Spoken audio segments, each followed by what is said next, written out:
আর এই যে মাঠ থেকে মাত্র টাটকা টমেটো তুলে আনলো, এগুলো কিন্তু সম্পূর্ণ আপনার মাত্র তোলা টমেটো। এই যে টমেটোগুলো দেখতেছেন, আমরা বাজারে যে টমেটোগুলো কিনে খাই মেডিসিন দিয়ে এত পরিমাণে লাল করে ভাই এই টমেটোগুলো, মানে দেখার মতো না। আমরা তো লাল টমেটো দেখে পাগল হয়ে যাই। আসলে কি ওই লাল লাল টকটকে টমেটো দেখে ওইগুলো খেলে কি আমাদের শরীরে কোনো রকম ভালো হবে?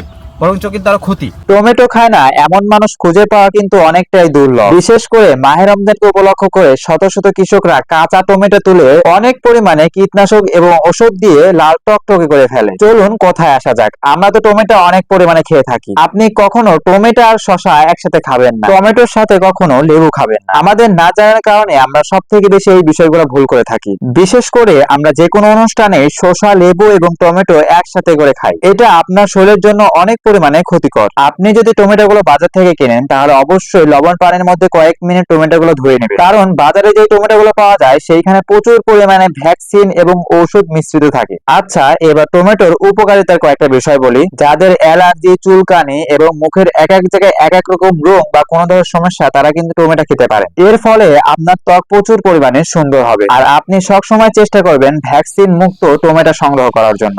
আমি যদি এটা খেয়ে দেখাই আপনাদেরকে, এইখানেই আমি কিছুক্ষণ আগে টমেটো নিয়ে আসছি, দেখেন টমেটোগুলো লাল টকটকে কীরকম, এত সুন্দর টমেটো। আমি জীবনে প্রথম ফার্স্ট টাইম দেখলাম এই ক্ষেত থেকে টমেটোগুলো তুললে এরকম দেখা যায়, দেখেন লাল টকটকে।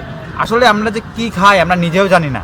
আর সামনে রমজান মাস, আমার মনে হয় আপনারা যদি আপনাদের বাড়ির আশপাশে বাগান থাকে টমেটোর, তাহলে আপনারা সেখান থেকেও টমেটোগুলো খাবেন। আমি টমেটোর একটা ভিউ দিয়ে দিই আপনাদেরকে। দেখেন টমেটোটা লাল টকটকে কত সুন্দর, একবারে সোজা মাঠ থেকে তুলে এনে এখানে রাখা হয়েছে। দেখেন টমেটোটার ভিউটা মানে লাল কত সুন্দর, আর টমেটোটার স্বাদ কত সুন্দর। মানে প্রকৃতিক টমেটো কিন্তু আসলে এরকম হয়।